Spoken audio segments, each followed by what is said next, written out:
Almost all aspects को cover करेंगे case study के अंदर। तो चलिए सबसे पहले इस केस स्टडी से गिवन इन्फॉर्मेशन को ध्यान से नोट कर लेते हैं।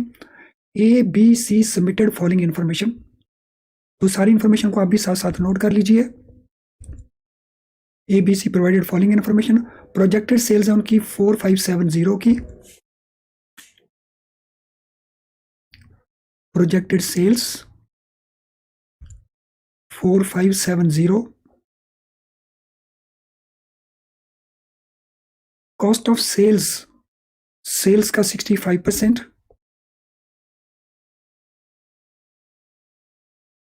कॉस्ट ऑफ सेल्स या कॉस्ट ऑफ गुड्स सोल्ड भी जिसको कहते हैं, सेल्स का 65%, cost of production 75% of cost of sales,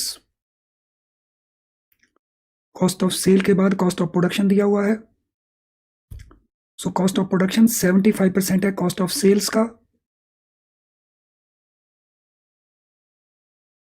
raw material की इंफॉर्मेशन प्रोवाइडेड है,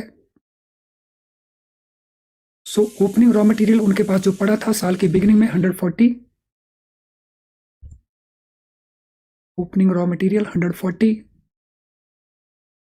परचेजेस उन्होंने की 1620 की, सो पूरे साल में सो जो उन्होंने परचेज किया दैट इज 1620, और जो क्लोजिंग मटेरियल उनके पास है raw material that is 180,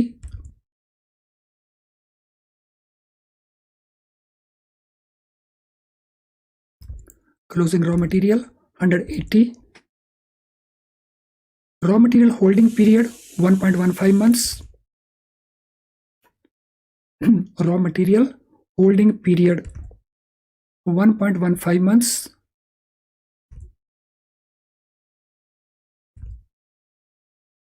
conversion period 0.35 months, conversion period 0.35 months, finished goods holding period 1.5 months, finished goods holding period 1.5 months, debtors velocity 2.5 months,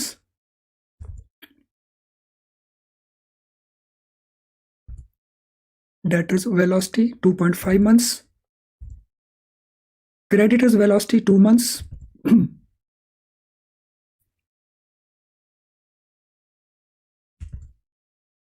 cash requirement 75, cash requirement 75. Based on this information, calculate these 4 things: working capital needed, working capital gap, margin for bank limit, and bank limit according to MPBF method. सो अगर आपने ये सारी information note कर ली हो तो मुझे confirm कर दीजिए, ऑल ऑफ यू सभी कंफर्म कर देंगे if you have noted down this information, क्योंकि इसके ऊपर हम वर्क करेंगे केस स्टडीज में।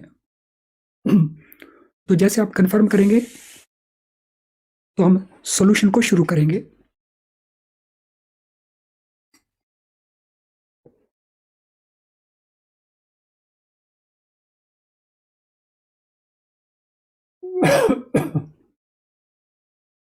Yes, if you have noted down everything and you have understood everything, आपने नोट कर लिया, इसको दोबारा से पढ़ लीजिए, ट्राई टू अंडरस्टैंड कि आपको क्या गिवन है। केस स्टडी में सारी इंफॉर्मेशन को अंडरस्टैंड करना, व्हाट इज गिवन, और उसको लिंक करना, तो that is always very very important. Yes, सभी कंफर्म कर देंगे। अभी मेरे पास 8-10-12 लोगों ने कंफर्मेशन दिया है। So I want this confirmation from all of you that you have noted it down and you have read it. इसको रीड भी कर लीजिए क्विकली। सो अगर नोट कर लिया है इसको एक बार रीड भी कर लीजिए क्विकली और कंफर्म भी कर दीजिए। तो चलिए अब हम इसके सॉल्यूशन की ओर जाएंगे। So first of all what information we are given, so sales information is given to us. Projected sale है फॉर 4570 और ये मंथली सेल है। 4570 को 12 के साथ डिवाइड करेंगे तो ये मंथली डेटा है यहाँ पे गिवन। तो यहाँ पे हमारे पास ये मंथली इंफॉर्मेशन है और ये ईयरली इंफॉर्मेशन है. So this is yearly, this is monthly. अब कॉस्ट ऑफ सेल्स कितनी होगी फटाफट कैलकुलेट कर दीजिए. What will be cost of sales, quickly बता दीजिए. पहला क्वेश्चन आपके लिए है, what will be amount of cost of sales annual as well as monthly, दोनों ही कैलकुलेट करके बता दीजिए कितना बनेगा.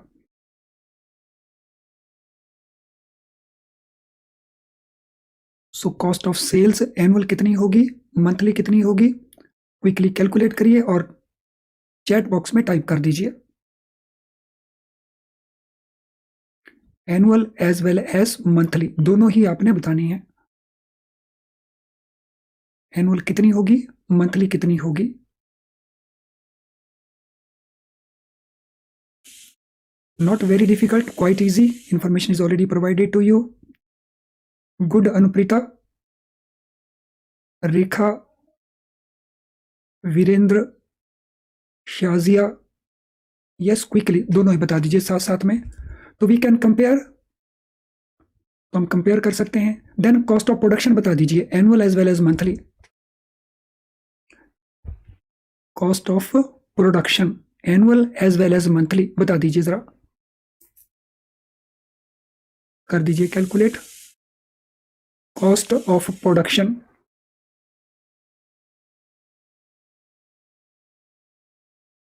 तो जिनका डिफरेंट आ रहा है वो चेक कर लेंगे उनका डिफरेंट क्यों आ रहा है, गलत क्यों निकाल रहे हैं वो.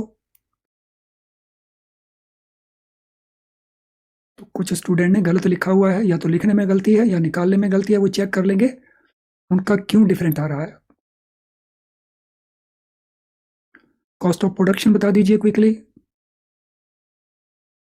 सो we got one answer, 2228,186.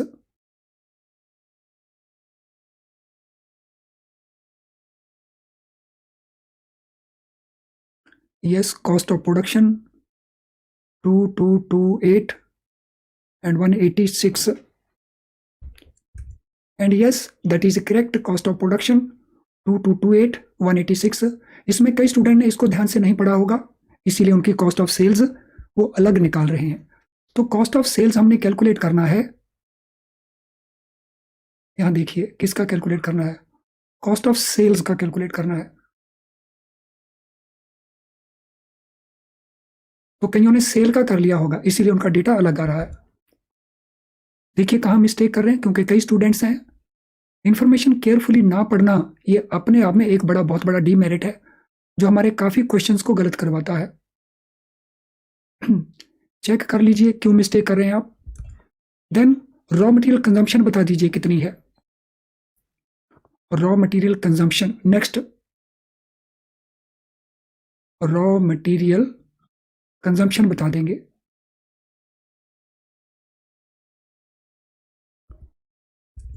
So information number 4, raw material consumption बता दीजिए कितनी है. How much is raw material consumption.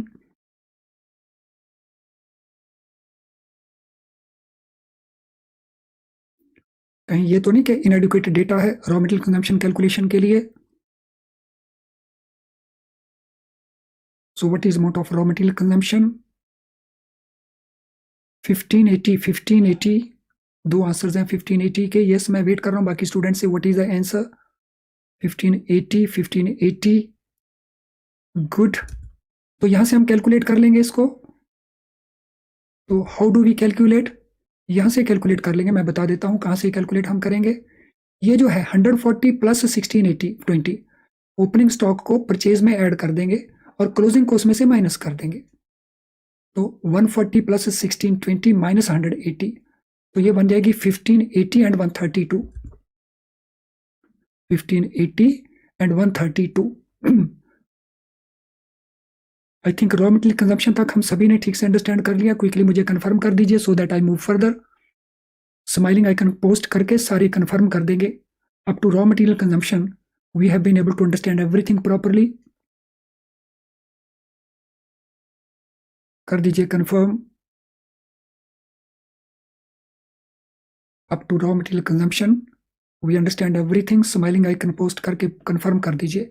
सो मैं वेट कर रहा हूं आपकी. कंफर्मेशन की। If everything is clear up to raw material consumption, confirm कर दीजिए।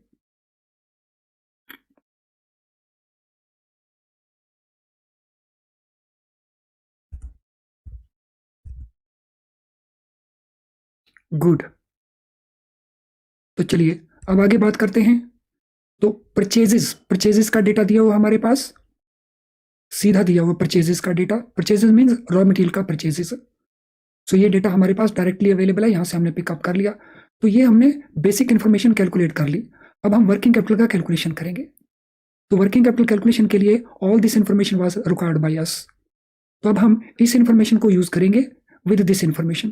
तो सबसे पहले आप कैलकुलेट कर देंगे रॉ मटेरियल कितनी वैल्यू का होगा based on this information.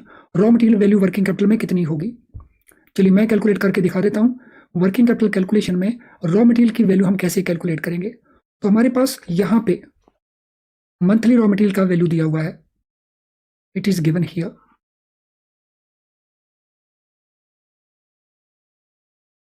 Monthly raw material value is given here. और यहां पे हमारे पास गिवन है रॉ मटेरियल का होल्डिंग पीरियड। तो अगर हम मंथली रॉ मटेरियल जो कंजम्पशन है हम मल्टीप्लाई कर देते हैं होल्डिंग पीरियड के साथ, तो ये रॉ मटेरियल की वैल्यू निकल आएगी with in the working capital. I hope everyone is clear about this. Cost of production कैसे निकालनी है, जो कॉस्ट ऑफ सेल्स निकालनी है उसका 75%। तो गिवन है हमारे पास कॉस्ट ऑफ सेल्स का 75%। सो ये कॉस्ट ऑफ सेल्स है, इसका 75% हमने कैलकुलेट कर लिया। सो raw material value monthly consumption into holding period. अब आप स्टॉक इन प्रोसेस को कैलकुलेट कर देंगे, वैल्यू कर दीजिए कैलकुलेट। स्टॉक इन प्रोसेस की वैल्यू कैलकुलेट कर दीजिए और आंसर बता दीजिए। So what will B stock in process value. जैसे रॉ मटेरियल की वैल्यू कैलकुलेट की है वैसे ही स्टॉक इन प्रोसेस की वैल्यू मुझे बता दीजिए कितनी आएगी। Data is available with us now. सारा डेटा हमारे पास अवेलेबल है। Make the calculation and tell me what is value of stock in process. Stock in process भी वर्किंग कैपिटल का एक इंपॉर्टेंट कंपोनेंट है।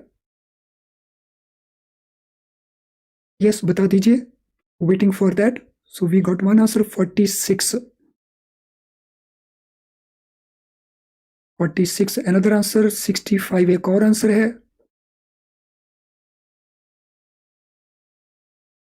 46 46। So yes it is 65। So stock in process निकालने के लिए हमें बेस क्या लेना होता है ये ध्यान से नोट कर लेंगे। होल्ड करना एक सेकंड के लिए, आपका इंफॉर्मेशन ब्लैक नजर आएगी। के लिए raw material consumption, stock in process के लिए कॉस्ट ऑफ प्रोडक्शन को लेंगे और इधर लेंगे हम कन्वर्जन पीरियड को। तो 186 हमारा हो गया कॉस्ट ऑफ प्रोडक्शन, 0.35 मंथ्स हो गया हमारा कन्वर्जन पीरियड। तो मल्टीप्लाई किया 65 is the value. So 65 is the value of stock in process. तो जिन्होंने 46 आंसर निकाला वो अपने आंसर को चेक कर लेंगे कि उन्होंने क्या मिस्टेक किया। हमने रॉ मटेरियल कंजम्पशन के ऊपर cost stock in process calculate नहीं करना, कॉस्ट ऑफ प्रोडक्शन के ऊपर कैलकुलेट करना है। तो कॉस्ट ऑफ प्रोडक्शन 180 और कन्वर्जन पीरियड जो basically stock in process period होता है 0.35। So we got 65। अब आपने फिनिश गुड्स उसका वैल्यू कैलकुलेट करके बताना है। अब calculate value of finish goods. Finish goods की वैल्यू को कैलकुलेट कर दीजिए। नेक्स्ट पॉइंट है so calculate value of finish goods.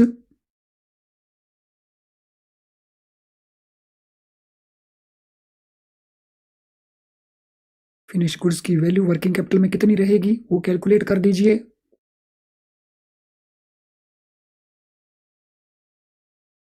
Quickly calculate कर दीजिए। So we got one answer 372। 372। चलिए मैं वेट कर रहा हूं बाकी स्टूडेंट से। 372 अभी तीनों आंसर एक जैसे हैं। Yes come on.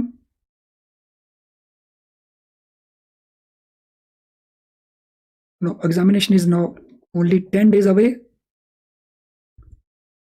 चलिए फिनिश गुड्स के लिए इट विल बी 372, क्योंकि फिनिश गुड्स के लिए हम लेंगे कॉस्ट ऑफ सेल्स को बेस, रॉ मटेरियल के रॉ मटेरियल कंजम्पशन बेस लेंगे, स्टॉक इन प्रोसेस के लिए कॉस्ट ऑफ प्रोडक्शन को बेस लेंगे, और फिनिश गुड्स के लिए कॉस्ट ऑफ सेल्स को बेस लेंगे। सो 240 into 1.5 months, finish goods holding period 1.5 है, 240 इंटू 1.5 तो 372।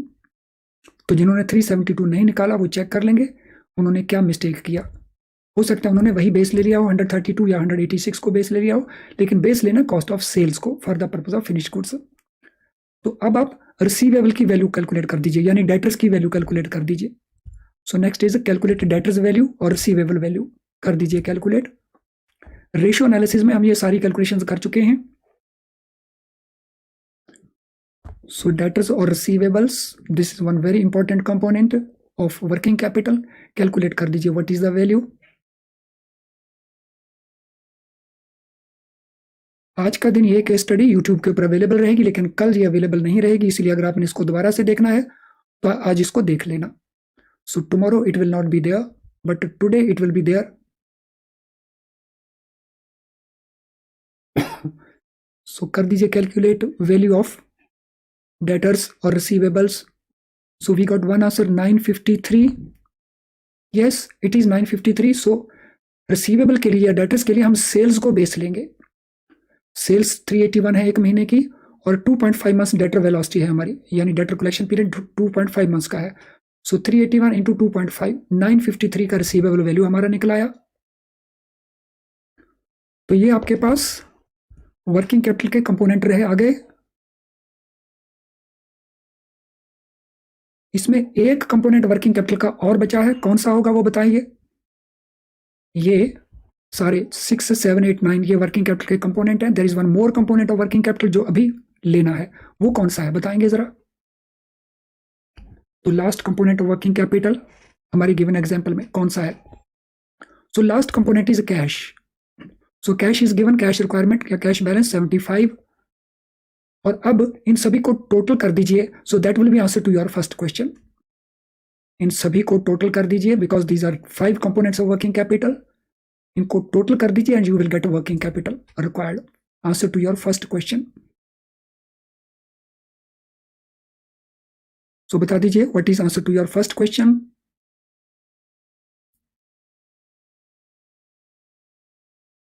Answer to your first question.